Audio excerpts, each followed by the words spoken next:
السلام علیکم ورحمۃ اللہ وبرکاتہ۔ الحمدللہ رب العالمین والصلاة والسلام علی اشرف الانبیاء والمرسلین نبینا محمد وعلی آلہ واصحابہ اجمعین وبعد۔ جدید مناہج کی حقیقت کا آج کا جو یہ دوسرا سیشن ہے، اس سیشن میں انشاءاللہ تبارک و تعالی ایک دو سوالات ہیں جو شیخ صالح فوزان سے کیے گئے ہیں، اور ان سوالات کا تعلق جو ہے وہ دعوت میں علم کی ضرورت، اس سے متعلق دعوت کا مرحلہ کب آتا ہے۔ دعوت اور نبوت کا یہ مشن ہے دعوت، ایسے ہی دعوت امت کی ہدایت کے لیے ضروری ہے تاکہ لوگ گمراہی سے بچیں، جہنم کے راستے سے بچ کر کے جنت کے راستے پر آ سکیں، لوگ کفر سے شرک سے نکلیں، یا مثال کے طور پر لوگ اسلام لانے کے بعد بہت سارے منکرات، بہت سارے انحرافات پائے جاتے ہیں، اس سے لوگ نکلیں۔ اس کا جذبہ اور اس کی تڑپ، اس کی جو چاہت ہے، یہ سب اپنی جگہ پر ٹھیک ہے، لیکن اللہ تبارک و تعالیٰ کے دین میں دعوت کا یہ مرحلہ کب آتا ہے۔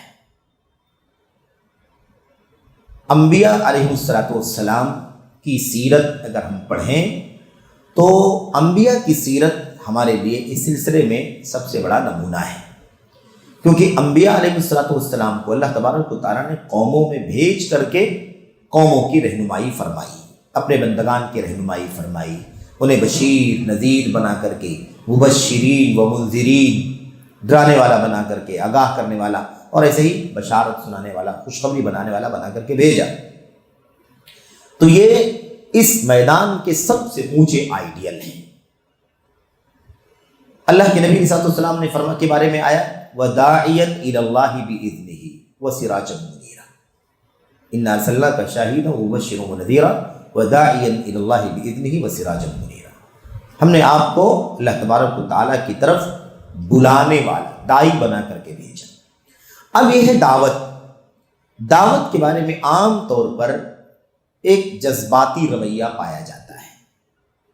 وہ جماعت جو جماعت تبلیغ اپنے آپ کو کہتی ہے، جن کو جماعت تبلیغ کے نام سے ہم لوگ بھی جانتے ہیں، ان کے یہاں بھی یہ معاملہ بہت تیزی کے ساتھ پھیلا ہوا ہے، چلتا ہے۔ ایک شخص جو بالکل دین اسلام سے نابلد ہے، حتیٰ کہ بالکل فرائض و واجبات بھی ڈھنگ سے نہیں جانتا ہے، ایمان کی بنیادی باتیں بھی نہیں جانتا ہے، اور ایمان کی بنیادی باتیں چونکہ وہاں بتائی بھی نہیں جاتی تو وہ تو کہاں سے جانیں گے وہ، لیکن جس کا وہ بات کرتے ہیں، نماز ہے، روزہ ہے، فضائل ہے نا ان کے، یا اور عبادات کے فضائل، زکوٰۃ، صدقات وغیرہ کے، تو فضائل کی حد تک کیا وہ صحیح اور ضعیف اور معتبر غیر معتبر، مستند غیر مستند باتیں ہیں، وہ سب چیزیں ان کے یہاں پائی جاتی ہیں۔ لیکن ظاہر ہے کہ ایک مسلمان کے لیے جو دین کے فرائض اور واجبات ہیں، عقیدے کے ساتھ ان تمام چیزوں کا علم حاصل کرنا ضروری ہے۔ یہ بھی نہیں جانتے ہیں وہ صحیح سے، لیکن وہ یہ جانتے ہیں کہ دعوت نبیوں والا کام ہے۔ دعوت کس کا کام ہے؟ نبیوں والا کام ہے۔ تو نبیوں والا کام ہے تو نبیوں والا مشن چلانے کے لیے، نبیوں کے مشن کو آگے بڑھانے کے لیے، نبیوں والا کام کرنے کے لیے ظاہر ہے کہ ہمیں نبیوں کی سیرت پڑھ کر کے جاننا ضروری ہے کہ نبیوں والا کام ہم کیسے کریں گے، نبیوں والا کام کیسے کیا جائے، اس کو جاننا بہت زیادہ ضروری ہے۔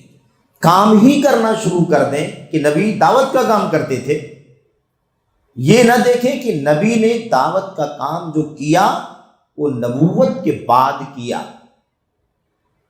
تو ٹھیک ہے نبوت تو آج نہیں ملے گی کسی کو، نبوت کا سلسلہ بند ہو چکا ہے، لیکن نبوت جس کو اللہ تبارک و تعالیٰ دیتا تھا، جن کو دیا اللہ نے نبوت، انہیں اللہ تبارک و تعالیٰ نے وہ پورا سکھا دیا، وہ سورہ پورا کا پورا بتا دیا جو پہنچانا ہے، جس کی طرف بلانا ہے۔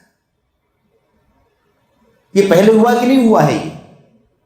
یہ پہلے نہیں، یہ پہلے ہوا ہے کہ اللہ تعالیٰ نے نبی یعنی اللہ کی طرف سے خبر دیا جانے والا، جن کے پاس اللہ کی خبر آتی، جن کے پاس اللہ کا پیغام آتا ہے، جس کے پاس اللہ تبارک و تعالیٰ کی تعلیمات آتی، ہدایات آتی ہے کہ تو نبی اور رسول کا جو مشن ہے وہ ایک جذباتی مشن نہیں ہے، ایک اصولی مشن ہے۔ اللہ کی طرف سے علم ملا، اس کے بعد اس علم کو اس نبی نے یا نبیوں نے رسولوں نے اپنی اپنی امتوں تک، اپنی اپنی قوموں تک پہنچایا۔ تو یہ صرف اور صرف جذباتی مسئلہ نہیں ہے کہ ہم بھی لوگوں کو جہنم سے نکالنے کے لیے پریشان ہیں، ہم بھی لوگوں کو جنت کا راستہ دکھانے کے لیے پریشان ہیں، ہم بھی لوگوں کو حق بتانے کے لیے پریشان ہیں، بے چین۔ صرف بے چینی سے کام نہیں چلے گا، صرف جذباتی سے کام نہیں چلے گا۔ ظاہر ہے کہ ہمیں اس سے پہلے وہ سب چشمہ چاہیے، وہ خزانہ چاہیے، اس کا علم حاصل ہونا چاہیے جو ہم لوگوں کو بتا سکیں۔ فَاعْلَمْ أَنَّهُ لَا إِلَٰهَ إِلَّا اللَّهُ وَاسْتَغْفِرْ لِذَنبِكَ۔ آپ جانیے کہ اللہ تبارک و تعالیٰ کے سوا کوئی سچا عبادت کے قابل نہیں ہے۔ معبود نبی کو اللہ فرماتا ہے فَاعْلَمْ، آپ جان، نبی کو علم کی ضرورت ہے، نبی علم کے، اور یہی اسی کی عملی تطبیق اگر ہم دیکھیں تو سنت میں ایک جگہ نہیں بلکہ دسیوں جگہ آپ کو مثالیں ملیں گی۔ سائل آ کے سوال کرتا ہے، اے اللہ کے نبی، اس مسئلے میں میرے ساتھ یہ مسئلہ پیش آ گیا، بتائیے میں کیا کروں؟ آپ خاموش رہتے ہیں۔ بائیں سے آتا ہے، وہی سوال کرتا ہے، آپ خاموش رہتے، جواب نہیں دیتے۔ 2 بار 3 بار 4 بار سوالات کیے گئے لیکن آپ نے سوال کا جواب نہیں دیا۔ اس کے بعد وقت گزر گیا، 15 منٹ، آدھا گھنٹہ، 1 گھنٹہ، نماز کا وقت ہوا، اذان ہوئی، اقامت ہوئی، نماز پڑھی گئی۔ نماز پڑھنے کے بعد اللہ کے نبی علیہ السلام نے لوگوں سے پوچھا این السائل، آدمی کہاں ہے؟ وہ پوچھنے والا، جو سوال کرنے والا آیا تھا، وہ کہاں گیا جو ابھی نماز سے پہلے پوچھ رہا تھا؟ تو لوگ کہتے ہیں وہاں بیٹھا ہے، بلاؤ اسے۔ یا خود آدمی کہتا ہے اللہ کے نبی میں تھا، سوال کر رہا تھا، بولو کیا کہنا چاہتے تھے؟ فلاں فلاں سوال تھا۔ اللہ کے نبی اس کا جواب دیتے، اکثر جواب دیتے انتظار کے بعد کہ اللہ کی طرف سے اس بارے میں علم آ جائے۔ اور کئی جگہوں پر اللہ کے نبی نے بتایا کہ ابھی ابھی جبریل آئے تھے، مجھے اس کا جواب بتا گئے اور اب میں اسے تم تک پہنچا رہا ہوں۔ تو تبلیغ اور دعوت بعد میں، علم پہلے۔ آپ نبی کے بارے میں سوچیں کہ نبی توقف کرے جب تک علم نہ ہو، مسئلے کا جواب نہ، جب تک علم نہ ہو، لوگوں کو نہ بتلائے، تو امت کی کیا ذمہ داری بنتی؟ تو نبیوں والا مشن تو نبی کی پوری سیرت دیکھنا ہے کہ نبی نے زندگی کیسے گزاری، کیسے علم پہلے، عمل، پھر اس کے بعد دعوت، پھر اس کے بعد جہاد۔ تو یہ طریقہ ہے میرے بھائی، صرف جذباتی مسئلہ نہیں ہے کہ ہر آدمی اٹھ کے کھڑا ہو جائے اور چلو میں دعوت کا کام کروں گا، تب تو پہلا کام ہو جائے گا دعوت۔ دعوت کا کام پہلا نہیں ہے، دعوت کا کام بعد کا مرحلہ، علم، عمل، پھر دعوت، علم، عمل، پھر دعوت۔ الا الذین آمنوا وعملوا الصالحات وتواصوا بالحق، تیسرے نمبر پر، وتواصوا بالصبر، جہاد، تکلیفوں پر، مشقتوں پر صبر، چوتھے نمبر پر۔ یہ ہے میرے بھائی۔ بہرحال یہاں پر دیکھیں، سوال کیا گیا، سوال نمبر 14 ہے یہ۔ سوال کرنے والا کرتا ہے، یہ تو معلوم ہے کہ دعوت اللہ کے لیے شرعی علم ضروری ہے، دعوت اللہ کے لیے شرعی علم ضروری ہے، مگر کیا اس علم سے مراد کتاب و سنت کا حفظ ہے؟ اور کیا مدارس اور جامعات میں پڑھایا جانے والا علم دعوت اللہ کے لیے کافی ہے؟ ایک دم گراؤنڈ کا سوال ہے کہ نہیں؟ ایک دم ہمارے میدان کا سوال ہے۔ شیخ صالح فوزان نے اس سوال کا جواب کیا دیا؟ علم کتاب و سنت کے، اچھا ایک بات اور رہ گئی، اس سے پہلے بات ابھی چل رہی تھی جو کہ یہ ماحول جو ان کے یہاں پایا جاتا ہے، نبیوں والا کام ہے، نبیوں والا کام ہے، تو یہ مسئلہ میرے بھائیوں ہمارے یہاں بھی وہیں سے شاید منتقل ہو رہا ہے۔ ہمارے بھی بہت سارے عزیز کہتے ہیں کہ یہ بہت اہم کام ہے، نبیوں والا کام ہے۔ بالکل، اس میں کوئی شک نہیں، نبیوں والا کام ہے، مقدس کام ہے، اور دعوت کا کام سب سے بہترین کام ہے۔ وَمَنْ أَحْسَنُ قَوْلًا مِّمَّنْ دَعَا إِلَى اللَّهِ کے اعتبار سے اس میں کوئی شک نہیں ہے، لیکن ظاہر سی بات ہے کہ ہمیں بھی انہی کے راستے پر نہیں چل پڑنا ہے۔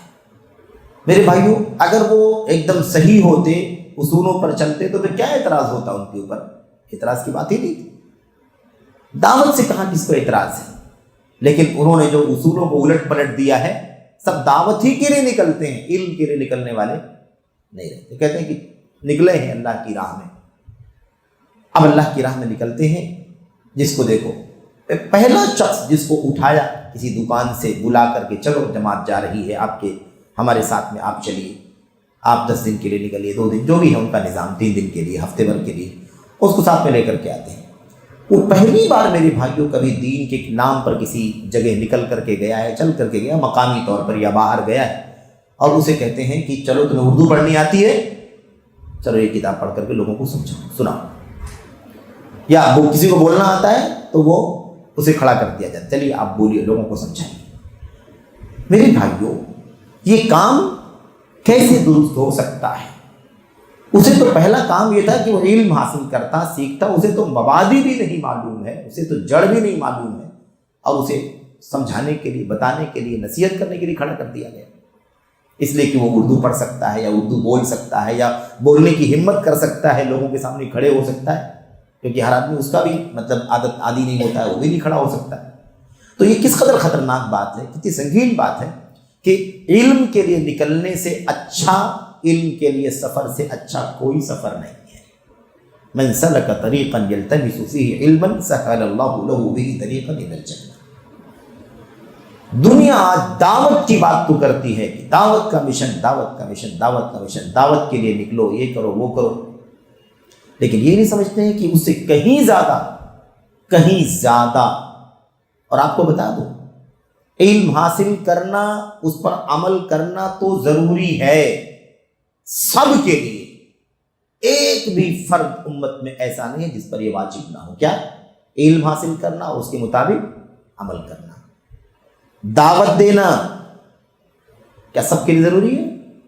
ایک آدمی علم حاصل کرے، اس کے مطابق زندگی گزارے، عمل کرے، دعوت نہ دے، کوئی مسئلہ نہیں، کوئی مسئلہ ہے؟ کوئی مسئلہ نہیں۔ دعوت کا کام الگ کام ہے۔ وَلْتَكُن مِّنكُمْ طَائِفَةٌ، کیا ہے نا وہ، أُمَّةٌ يَدْعُونَ إِلَى الْخَيْرِ، ایک جماعت جو اتنا علم حاصل کرے کہ لوگوں کو دعوت بھی دے، ورنہ آدمی اپنی زندگی گزارنے کے لیے حلال حرام، جائز ناجائز، عبادات، معاملات، موٹی چیزیں اتنا اس کو جاننا ہے جس کے مطابق وہ زندگی میں عمل کر سکے۔ تو اب ہر آدمی دعوت کی بات کرتا ہے، جبکہ علم کی راہ، علم کا کام سب کے لیے ضروری ہے، خواہ وہ آگے دعوت کا کام کرے یا نہ کرے، اس لائق ہو سکے یا نہ ہو سکے، لیکن علم اور اس کے مطابق عمل تو ضروری ہے ہر آدمی کی۔ تو یہ دعوت کی سے متعلق جتنی آیتیں حدیثیں ہیں، اس سے کئی گنا آیتیں حدیثیں علم اور طلب علم کی ترغیب کے سلسلے میں ہیں، لیکن دعوت کی باتیں تو لوگ کرتے ہیں، علم کی باتیں نہیں کرتے۔ جتنی محنت جماعت تبلیغ کے لوگ دعوت کے نام پر کرتے ہیں، اگر اس کا عشر عشیر، اگر واقعی علم کی راہ میں یہ نکلتے، علماء کے سامنے بیٹھ کر کے علم حاصل کرتے، تو شاید یہ دھبا ان سے ختم ہو جاتا یا کم ہو جاتا کہ جہالت پر چلنے والی یہ جماعت ہے، یا جہالت کی بنیاد پر دعوت کا کام کرنے والے اکثر لوگوں کا یہ حال ہے کہ وہ بغیر علم کے دعوت کا کام کر رہے ہیں۔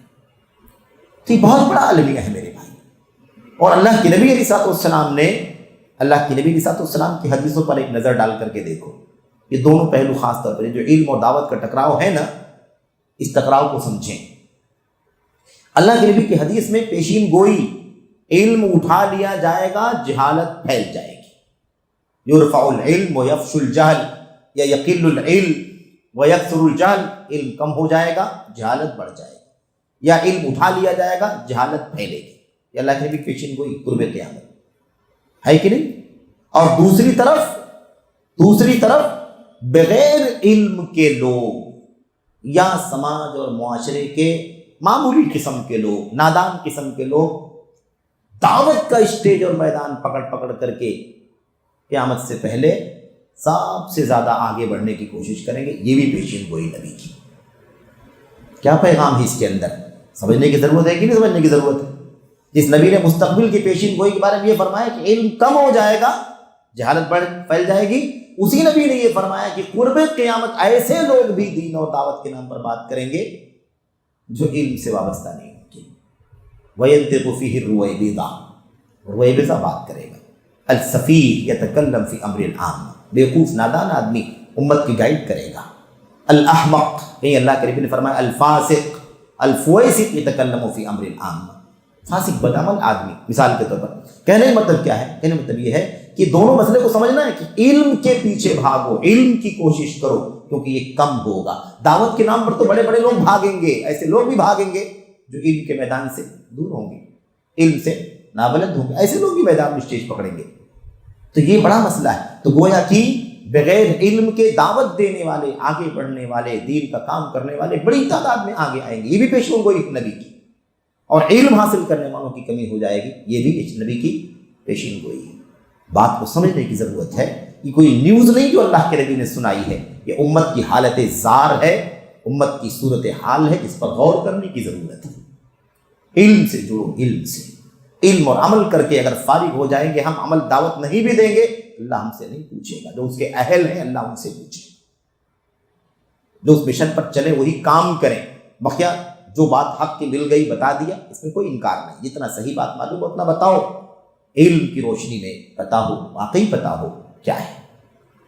بہت ساری مثالیں کسی موقع پر انشاءاللہ تبارک و تعالیٰ آئیں گی کہ صرف یہ بات کی جو ہے میرے پاس مجھے یہ حدیث معلوم ہے یہ بتا دوں، مجھے یہ آیت معلوم ہے یہ بتا دوں، نہ اس کا پس منظر معلوم ہے، نہ اس کا بیک گراؤنڈ معلوم ہے، نہ اس کا سیاق معلوم ہے، نہ اس کا سباق معلوم ہے، نہ اس کا پس منظر معلومات بیان کر، تو یہ بھی نہیں پتا کہ کون سی چیز کہاں بیان کرنی ہے، کس کا کیا معنی ہے، کس کا کیا پس منظر ہے۔ تو میرے بھائیوں ایسا نہیں ممکن ہے، یہ بہت زیادہ ضروری ہے کہ آدمی کیا کرے، علم کا راستہ پکڑے، علم حاصل ہو جائے گا تو اس پر عمل بھی کرے، پھر اس کے بعد پھیلائے اللہ تبارک و تعالیٰ کی بندوں تک، کوئی مسئلہ نہیں۔ لیکن دیکھا ہی جاتا ہے کہ اللہ کے نبی نے فرمایا نا کہ یخون فیہ الامین ویؤتمن فیہ الخائن، امانت دار کو خائن، خائن کو امانت دار، ہے کہ نہیں، سچے کو جھوٹا، جھوٹے کو سچا، یہ ماحول بنتا جا رہا ہے۔ یہ کس پس منظر میں ہے؟ اس کا پس منظر کیا ہے؟ ابن مسعود رضی اللہ تعالیٰ عنہ کی وہ بات، آپ کو جو قول ہے نا، اس قول میں اس بات کو سمجھایا گیا ہے۔ آپ دیکھیے ابن مسعود رضی اللہ تعالیٰ عنہ نے فرمایا تھا کہ آپ نے کہا تھا کہ جتنے بھی دن آگے آ رہے ہیں پہلے والے دن سے بدتر ہوں گے، جو دن آگے آنے والا ہے وہ پہلے والے دن سے بدتر ہے۔ اب آگے وضاحت کیا، روایتیں کئی ایک ہیں، کسی روایت میں مختصر بات ہے، کسی میں اور مزید تفصیلات ہیں۔ اللہ کے نبی کی جو حدیث اپنی جگہ قائم ہے، اللہ کے نبی نے فرمایا تھا کہ لا یأتیکم یوم الا والذی بعدہ شر، کوئی بھی دن ایسا نہیں آئے گا مگر یہ کہ اس کے بعد والا دن اس سے بدتر ہوگا۔ ابن مسعود رضی اللہ تعالیٰ عنہ نے کہا کہ میں یہ نہیں کہنا چاہتا ہوں، جو میں کہہ رہا ہوں کہ ہر آنے والا دن پہلے سے برا ہوگا، کوئی اس کا معنی یہ نہ سمجھے کہ پہلے والا دن زیادہ شاداب ہے اور آنے والا دن شاداب نہیں ہوگا، پہلے والا سال زیادہ مال و دولت والا سال ہے، آنے والا دن مال و دولت کے اعتبار سے برا ہوگا۔ میں یہ نہیں کہنا چاہتا ہوں کہ پہلے والے دن میں امیر اور ذمہ دار بہت اچھے ہوں گے اور بعد میں آنے والے دن میں امیر اور ذمہ دار برے ہوں گے، یہ نہیں کہنا چاہتا ہوں۔ میں صرف علم کے نقطے پر بات کر رہا ہوں، اس اعتبار سے کہہ رہا ہوں کہ ہر آنے والا دن پہلے سے وضاحت کیا انہوں نے۔ علماء آپس میں گفتگو، آپ علماء کی مطلب چھان بین چلنے لگی کہ ابن مسعود کہنا کیا چاہتے ہیں۔ ابن مسعود رضی اللہ تعالیٰ عنہ کے دوسرے اقوال سے اس کی وضاحت ہو گئی کہ ابن مسعود یہ کہنا چاہتے ہیں کہ علم کے معاملے میں ہر آنے والا دن پہلے سے کیا ہوگا۔ تو بہرحال علم بہت بنیادی چیز ہے، علم، اس کے بعد عمل اور پھر دعوت۔ تو یہ سوال کیا گیا ہے، سوال کا جواب، سوال وہی تھا، معلوم ہے کہ دعوت اللہ کے لیے شرعی علم ضروری ہے، مگر کیا اس علم سے مراد کتاب و سنت کا حفظ ہے، اور کیا مدارس اور جامعات میں پڑھایا جانے والا علم دعوت اللہ کے لیے کافی؟ جواب، علم کتاب و سنت کے نصوص کو یاد کرنے اور ان کے معانی کو سمجھنے کا نام ہے۔ شیخ صالح فوزان کا یہ جملہ ایک ہی جملہ، پہلا ہی جملہ ہے نہیں، علم کتاب و سنت کے نصوص کو یاد کرنے اور ان کے معانی کو سمجھنے کا نام ہے، لہذا صرف نصوص کو ازبر کر لینا کافی نہیں، یعنی اتنا کافی نہیں کہ انسان صرف قرآن و حدیث کے نصوص حفظ کر لے، یعنی جو ٹیکسٹ ہے وہ کیا کرے، بائی ہارٹ کر لے، بلکہ ان کے صحیح معانی کی معرفت حاصل کرنا بھی ضروری ہے۔ معانی کے فہم یعنی معانی کو سمجھے بغیر محض نصوص کو حفظ کر لینے سے دعوت اللہ کی اہلیت نہیں ہو سکتی، اتنا کافی ہے سمجھنے کے لیے۔ بقیہ باتیں بھی شاید آگے اور بھی شیخ صالح صاحب نے اور بھی مزید بات کہی۔ اب آپ دیکھیں، کتاب و سنت کے نصوص کو یاد کرنے اور ان کے معنی کو سمجھنے کا نام ہے۔ میدان میں جو لوگ دعوت کا کام کر رہے ہیں، ہے نا، جو لوگ میدان میں مدارس کے پڑھے مدارس میں جو پڑھتے ہیں جامعات میں طلبہ، ان کے بارے میں جو جواب ہے وہ آگے والے پیراگراف میں، اگلے والے پیراگراف میں وہ بات آ رہی ہے۔ یہاں پر شرعی علم ضروری ہے، لیکن علم سے مراد کیا ہے، یہ سوال کیا گیا تھا، اس کے جواب میں بات انہوں نے کہی۔ تو علم کس کا نام ہے؟ کتاب و سنت کے نصوص کو یاد ہونا چاہیے۔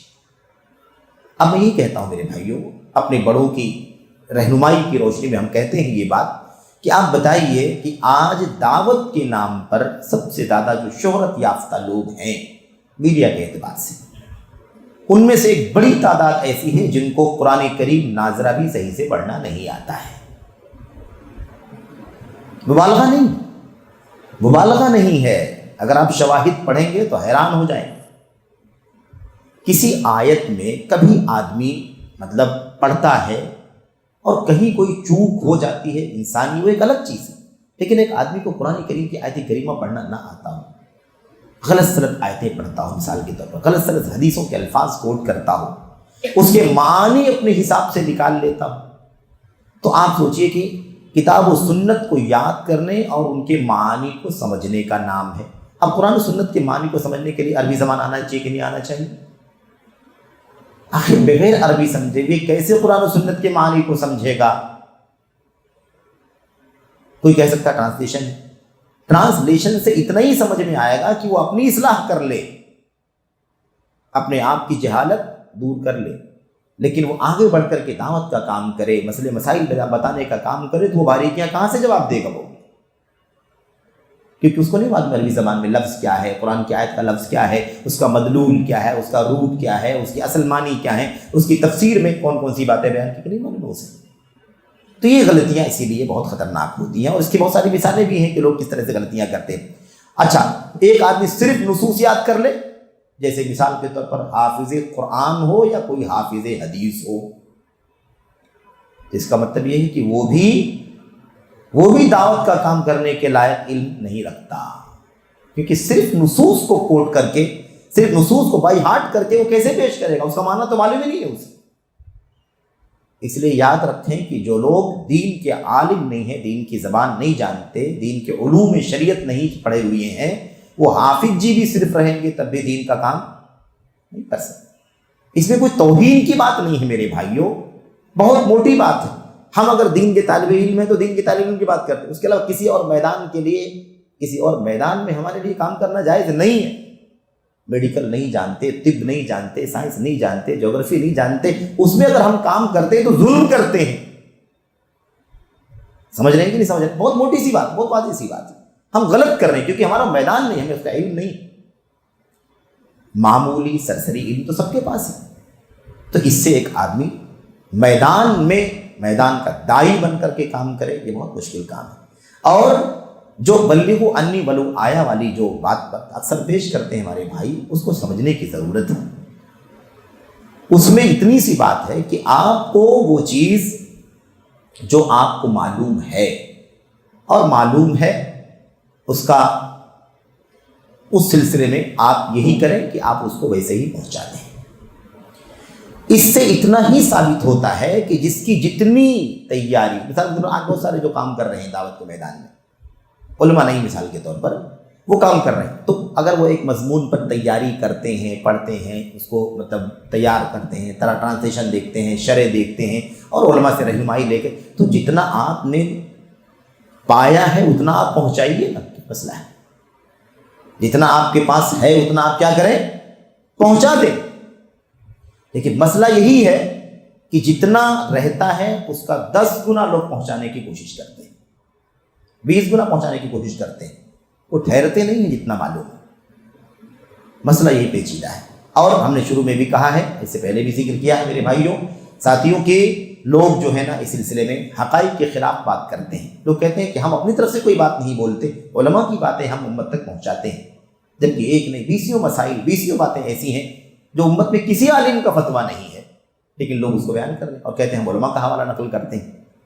علماء کی باتیں نقل کرنے کے لیے بھی مسئلے مسائل میں فتاوے کے اندر بہت زیادہ گہرے علم اور بصیرت کی ضرورت ہے، کیونکہ کتنے مسائل میں، کتنے فتاووں میں آدمی سمجھتا ہے کہ یہ مسئلہ، یہ فتویٰ ہمارے مسئلے کے لیے، جبکہ وہ فتویٰ اس مسئلے کے لیے نہیں ہوتا ہے، اس کا محل الگ ہے، اس کی جگہ الگ ہے، اس کا پس منظر الگ ہے۔ بہرحال پڑھ لیں اس کو۔ کیا کہتے ہیں کہ صرف نصوص کو ازبر کر لینا کافی نہیں ہے، یعنی اتنا کافی نہیں ہے کہ انسان صرف قرآن و حدیث کے نصوص حفظ کر لے، بلکہ ان کے صحیح معنی کی معرفت حاصل کرنا بھی ضروری ہے۔ آپ سوچیں کن سے بات ہو رہی ہے؟ یہ عرب میں بات ہو رہی ہے، سعودی عرب میں، ریاض میں ہوگی بات، یا طائف میں ہوگی بات، یا مکہ مدینہ میں وغیرہ بات ہوگی، شماسیہ میں بات ہوگی۔ یہی 4-5 جگہ ہیں جہاں شیخ صالح فوزان کا خاص طور پر رہنا سہنا ہوا ہے۔ آپ یہ عرب کے لوگوں سے کہہ رہے ہیں جو عربی زبان سمجھتے ہیں، قرآن سمجھتے ہیں کہ نہیں سمجھتے ہیں، وہ حدیث ان کی زبان ہے کہ نہیں، ان سے آپ کیا کہہ رہے ہیں؟ اتنا کافی نہیں ہے کہ صرف نصوص حفظ کر لے، بلکہ ان کے صحیح معنی کی معرفت حاصل کرنا بھی ضروری ہے۔ اس کا مطلب کہ قرآن پڑھ کر کے خالی سناتا جائے، حدیث پڑھ کے سناتا جائے، تب بھی وہ معنی صحیح اس کا جو مفہوم ہے، اس کا جو تقاضا ہے وہ جان لینا ضروری، ورنہ کیا بولنے کی ضرورت تھی کہ اس کے معنی سمجھنا ضروری۔ عربی میں اس کا مطلب یہ نکلتا ہے کہ خالی عربی میں اگر کوئی جانتا ہے، عربی جانتا ہے اور عربی میں کتاب و سنت ہے، تب بھی یہ کافی نہیں ہے، اس کو سمجھنے کے لیے مزید علوم شریعت کی ضرورت ہے۔ تو اگر ایک آدمی عربی بھی نہ جانتا ہو تو آپ بتائیے کہ اس کو کتنا علم حاصل کرنا پڑے گا؟ یہ پیچیدہ مسئلہ ہے میرے بھائی۔ تو ان سے کہہ رہے ہیں معانی کے فہم کے بغیر محض نصوص کو یعنی ٹیکسٹ کو حفظ کر لینے سے دعوت اللہ کی اہلیت نہیں ہو سکتی، دعوت اللہ کی اہلیت نہیں ہو سکتی۔ تو وہ ہے کہ دعوت کا کام کرنے کے لیے قرآن کی آیتیں عربی میں ہیں، لیکن قرآن کی آیتیں جو عربی میں ہیں ان کا معنی بھی ہمیں عربوں کے لیے بھی عربی میں اس کا معنی معلوم ہونا چاہیے کہ اللہ کا کلام کیا کہتا ہے۔ اللہ کے نبی کی حدیثیں عربی میں ہیں، لیکن عربوں کے لیے بھی ان حدیثوں کا معنی ہمیں معلوم ہونا چاہیے تاکہ ہم ان کو عربی میں سمجھا سکیں۔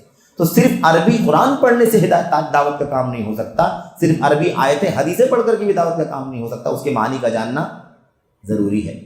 تو یہ ان کے لیے ضروری، تو ہمارے لیے کتنا ضروری ہوگا جو ہماری زبان عربی نہیں ہے، ہم دوسری زبانوں کے لوگ ہیں، دوسرے بیک گراؤنڈ کے لوگ۔ یہ ہوگی بات پہلے والے سوال کی، پہلے والے جز کی۔ اس کے بعد جو مدارس کے بارے میں سوال کیا گیا تھا، یہ نا کہ کیا مدارس اور جامعات میں پڑھایا جانے والا علم دعوت اللہ کے لیے کافی ہے؟ اس کا جواب شیخ صالح فوزان دیتے ہیں، کہتے ہیں رہا مسئلہ مدارس میں پڑھائے جانے والے علم کا، مدارس میں پڑھائے جانے والے علم کا، تو اگر اس میں نصوص کا حفظ یعنی ٹیکسٹ، نصوص مطلب ٹیکسٹ، اس کا حفظ اور ان کے معنی کا فہم دونوں ہو تو کافی ہے۔ دونوں یعنی عربی قرآن سنت کی عربی بھی یاد ہو، ٹیکسٹ بھی، اور اس کے معنی بھی ہو، معنی کا فہم بھی ہو، تو یہ کافی ہے۔ لیکن اگر معنی کے فہم کے بغیر، معنی کے فہم سمجھ کے بغیر صرف نصوص کا حفظ ہو، ٹیکسٹ کا حفظ ہو، تو اس سے دعوت اللہ کی اہلیت نہیں ہوتی، دعوت اللہ کے قابل آدمی نہیں ہوتا، کیونکہ اس کو قرآن ٹیکسٹ یاد ہے، حدیثیں اس کو یاد ہیں، لیکن وہ داعی نہیں ہو سکتا، نصوص کا ازبر کرنے والا۔ البتہ ایسے آدمی کے لیے اتنا ممکن ہے کہ حفظ کردہ، یاد کردہ نصوص دیگر لوگوں کو یاد کرائے۔ قرآن کا حافظ ہے، دوسرے لوگوں کو قرآن یاد کرائے، اس کو حدیثیں یاد ہیں، دوسرے لوگوں کو حدیثیں یاد کرائے۔ اور جو کتابیں عقیدے کی کتابیں ہیں، ہے نا، بلاغت کی کتابیں ہیں، اور قواعد کی کتابیں ہیں، تجوید کی کتابیں ہیں، جو اشعار میں ہیں مثال کے طور پر، جو بھی اور بھی جو ٹیکسٹ کی کتابیں، ان کو بھی ایسے بھی بہت سارے الحمدللہ طلبہ موجود ہیں عرب کے اندر جن کو قرآن بھی یاد ہے، حدیث کی بہت ساری کتابیں یاد ہیں، علماء کی بہت ساری کتابیں ان کو یاد ہیں سلف کی۔ تو وہ کہتے ہیں کہ وہ کیا کرے اس کے، البتہ ایسے آدمی کے لیے اتنا ممکن ہے کہ حفظ کردہ یاد کیے ہوئے نصوص کو دیگر لوگوں کو یاد کرائے اور معانی کی شرح کیے بغیر انہیں سکھائے اور پڑھ کر سنائے۔ اس میں کوئی اعتراض ہے؟ کوئی اعتراض نہیں، وہ تو اصولی یہی کہا جا رہا ہے، یہی پیغام ہے، یہی کہا جا رہا ہے، یہی پیغام ہے۔ جتنے ہمارے بھائی اس بات پر بزد ہیں بلغوا عنی ولو آیا والی بات لے کر کے، انہیں اسی بات کو سمجھ لینا چاہیے کہ بھائی جتنا انہیں صحیح علم اتنا ہی پھیلائیں، اس میں کوئی اعتراض نہیں، لیکن دائی بن جائیں، خطیب بن جائیں، مقرر بن جائیں، لیکچرر بن جائیں، مستقل وہی کام بنا لیں، تو یہ تو بلغوا عنی ولو آیا کے خلاف ہے۔ یہ تو علماء کا کام ہے مستقل، جن کا وہی اوڑھنا بچھونا ہے، سمجھ رہے ہیں نا؟ تو جیسے مثال کے طور پر ایک باپ ہے، باپ کو معلوم ہے کہ نماز فرض ہے، پڑھنی چاہیے، جھوٹ حرام ہے، مثال کے طور پر اپنے بچوں کو کہتا ہے بیٹے نماز کے لیے تم کو اٹھنا ہے، نماز کے لیے تم کو جانا ہے، جھوٹ تم نے کیوں بولا؟ یہ ہے تبلیغوا عنی ولو آیا، یہ کیا ہے؟ بلغوا عنی ولو آیا۔ لیکن اگر وہ مطلب اسٹیج پہ کھڑا ہو جائے، ممبر پہ آئے، تقریر کرے، خطبہ دے، درس دے، تو بلغوا عنی ولو آیا میں آئے گا؟ یہ نہیں آئے گا۔ اس لیے فرق کرو دونوں کے اندر۔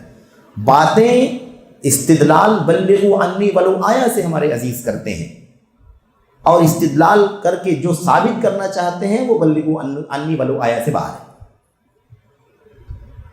یہ اصل کام ہے. دونوں چیزوں میں فرق کرنا ضروری ہے.